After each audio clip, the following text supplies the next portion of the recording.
One of the themes that we have seen over the last 10 months, and not unsurprisingly, is that most in-house teams have been exceptionally busy coping with the additional workload of the pandemic alongside regulatory change and just the business as usual work that goes through the team.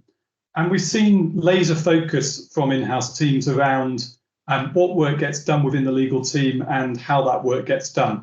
Has that been an area of focus for you and the team?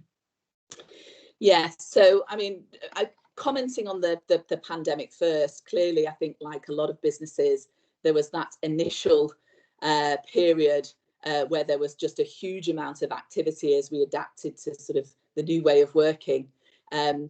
Obviously, the nature of our business being in a number of jurisdictions, we almost saw it flow throughout the world, obviously starting in Greater China and North Asia, and then obviously as it came west. And actually, I think that did help us because our colleagues in Greater China and North Asia, I think, were quite supportive in sort of preparing our teams as we all started to move into a sort of fully working from home scenario.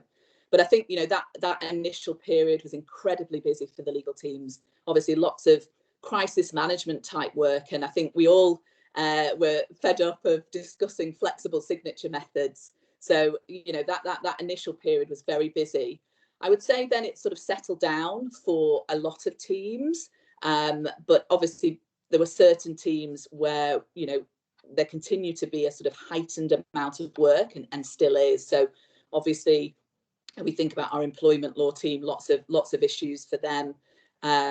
Obviously, the teams, the banking teams, and the teams supporting restructuring work.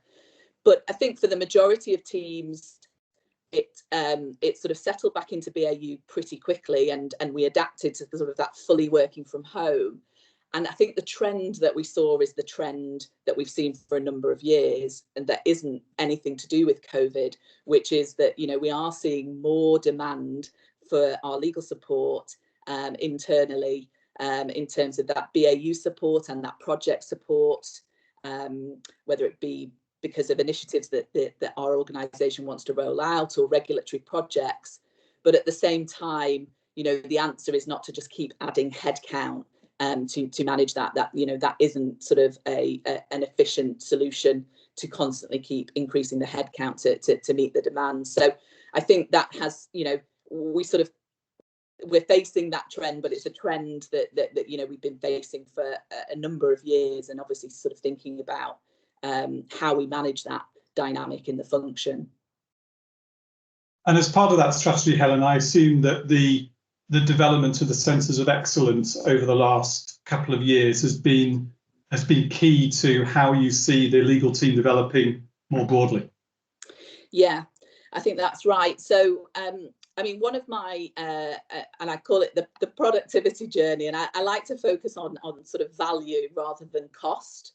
I think that's a better conversation to be having. And one of my big agenda items is sort of data-driven decision making and really understanding our sort of activity and using that then not only to have better conversations with our stakeholders around resourcing and prioritisation, but to really understand the work and make sure that we're delivering it in the right way. And that's obviously the journey that we've been on with our centres of excellence. That work has mainly focused around procurement. We do hope to sort of broaden that out to other types of activity. But for now, we're on a journey of moving our sort of procurement work into our centres of excellence through a legal front door. So taking that work away from the individual countries, centralising it, taking it through that legal front door, and then triaging it. So either managing it in that centre of excellence or sending it to a specialist legal team, such as the technology team, if that's required. Or, you know, obviously, if we need country support, jurisdictional support, we will also sort of bring that in. So we are very much on a journey with that. I know a number of other large legal teams are doing similar.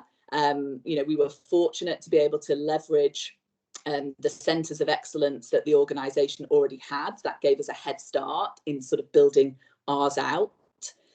In KL and in Bangalore, and you know, I think this year we did, I think, faced some challenges last year in terms of hiring because of COVID. But I hope this year, we've sort of, really built up the team. We've got a fantastic team, and we're really starting to see the movement of that work now from the lawyers in the countries into the Centre of Excellence.